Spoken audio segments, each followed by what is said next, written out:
Friends 19/12/2019 అంటే December 19వ తారీఖున మనకు హైకోర్ట్ ఆఫ్ కేరళ నుంచి ఒక నోటిఫికేషన్ రిలీజ్ చేయడం జరిగింది. ఆఫీస్ అటెండెంట్ ఉద్యోగాలను భర్తీ చేయడం జరుగుతుందండి.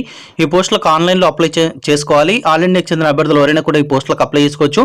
కేవలం 10వ తరగతి తర్వాత ఈ ఉద్యోగాలను భర్తీ చేస్తున్నారు. 16,500 రూపాయల నుంచి 35,500 రూపాయల వరకు మీకు జీతం అనేది ఇవ్వడం జరుగుతుంది. మొత్తం 24 ఖాళీలకు ఈ యొక్క నోటిఫికేషన్ రావడం జరిగింది. డైరెక్ట్ రిక్రూట్మెంట్ పద్ధతుల యొక్క నోటిఫికేషన్ ఉన్నటువంటి ఖాళీలను భర్తీ చేయడం జరుగుతుంది. ఏజ్ లిమిట్ విషయానికి వచ్చేసరికి మనకు 2/1/2019 నాటికి 19 నుంచి 20 సంవత్సరాల మధ్యలో వారు అప్లై చేసుకోవచ్చు పోస్టులకు.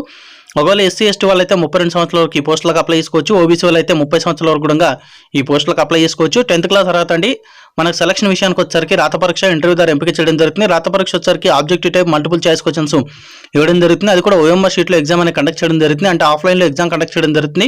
ఓవరాల్గా 100 మార్కులకు ఈ యొక్క రాత పరీక్ష అనేది కండక్ట్ చేయడం జరుగుతుంది. General knowledge and current affairs కలిసి 50 ప్రశ్నలు, న్యూమరికల్ అబిలిటీ కలిసి 20 మార్కులకు, మెంటల్ అబిలిటీ కలిసి 15 మార్కులకు, జనరల్ ఇంగ్లీష్ కలిసి 15 మార్కులకు ఎగ్జామ్ పేపర్ అయితే రావడం జరుగుతుంది.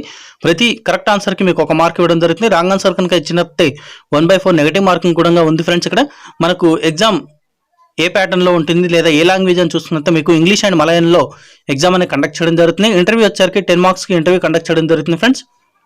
అప్లికేషన్ ఫీజు విషయానికి వచ్చేసరికి ఎస్సీ ఎస్టీ మినహాయించి మిగతా వాళ్ళందరూ కూడా ఫీజు ఉందండి. ఎస్సీ ఎస్టీ వాళ్ళకి ఎటువంటి ఫీజు లేకుండా వీళ్ళు అప్లై చేసుకోవచ్చు. మిగతా వాళ్ళు 400 రూపాయలు అనేది పేమెంట్ చేసి అప్లై చేసుకోవాల్సి ఉంటుంది. ఆన్లైన్లో చేయాల్సి ఉంటుంది పేమెంట్ వచ్చేసరికి. ఇక ఎగ్జామినేషన్ సెంటర్స్ వచ్చేసరికి కేరళలో ఉన్నటువంటి తిరువనంతపురం, అల్ఫుజా, ఎర్నాకుళం, త్రిశూర్ అండ్ కోజికోడ్. సో ఈ ఏరియాస్లో మీకు ఎగ్జామినేషన్ సెంటర్ అయితే కండక్ట్ చేయడం జరుగుతుంది. మీకు దగ్గరలో ఉన్నటువంటి సెంటర్ అనేది మీరు చూస్ చేసుకోవాల్సి ఉంటుంది. ఇక అప్లికేషన్ విధానానికి వచ్చేసరికి స్టెప్ 1, స్టెప్ 2 విధానంలో అప్లికేషన్ అనేది జరుగుతుంది ఫ్రెండ్స్. మీరు ఆన్లైన్లో అప్లై చేసుకోవాలి ఈ పోస్టులకు. ఇక మనకు డేట్స్, ఇంపార్టెంట్ డేట్స్ అంటే మనకు అప్లికేషన్ చివరి తేదీ ఎప్పుడు, పేమెంట్ కోసం చివరి తేదీ ఎప్పుడు, సో ఈ విధంగా మనకు డేట్స్ ఇచ్చారో ఆ డేట్ చెప్పి నేను వీడియో క్లోజ్ చేస్తున్నాను.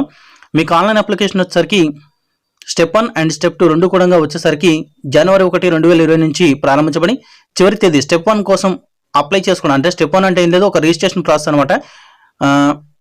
న్యూ యూజర్ అయినట్లయితే రిజిస్ట్రేషన్ చేసుకోవడం కోసం స్టెప్ 1 ప్రాసెస్ క్లోజ్ అయ్యే డేట్ వచ్చేసరికి 22/1/2020 నాటికి చివరి తేదీగా ఇచ్చారు. స్టెప్ 2 ఆన్లైన్ అప్లికేషన్ ప్రాసెస్ వచ్చేసరికి అదేవిధంగా పేమెంట్ వచ్చేసరికి మనకు 31/1/2020 నాటికి చివరి తేదీగా ఇవ్వడం జరిగింది ఫ్రెండ్స్. మీరు ఆఫ్లైన్లో పేమెంట్ కనుక చేసుకుంటే మీకు ఇక్కడ కింద డేట్స్ ఇచ్చారు చలాన్ జనరేట్ చేసుకోవడం కోసం, తర్వాత మీరు పేమెంట్ చేయడం కోసం డేట్స్ ఇచ్చారు. మీరు ఆన్లైన్లో పేమెంట్ చేయడానికి ట్రై చేయండి. మనకు చివరి తేదీ జనవరి 31/2020 నాటికి చివరి తేదీగా ఉంది ఫ్రెండ్స్. సో ఇది ఫ్రెండ్స్ ఈ వీడియోకి సంబంధించిన ఇన్ఫర్మేషన్. మీకు ఈ వీడియో కనుక నచ్చితే లైక్ చేయండి, తప్పకుండా వీడియోని షేర్ చేయండి. Thanks for watching.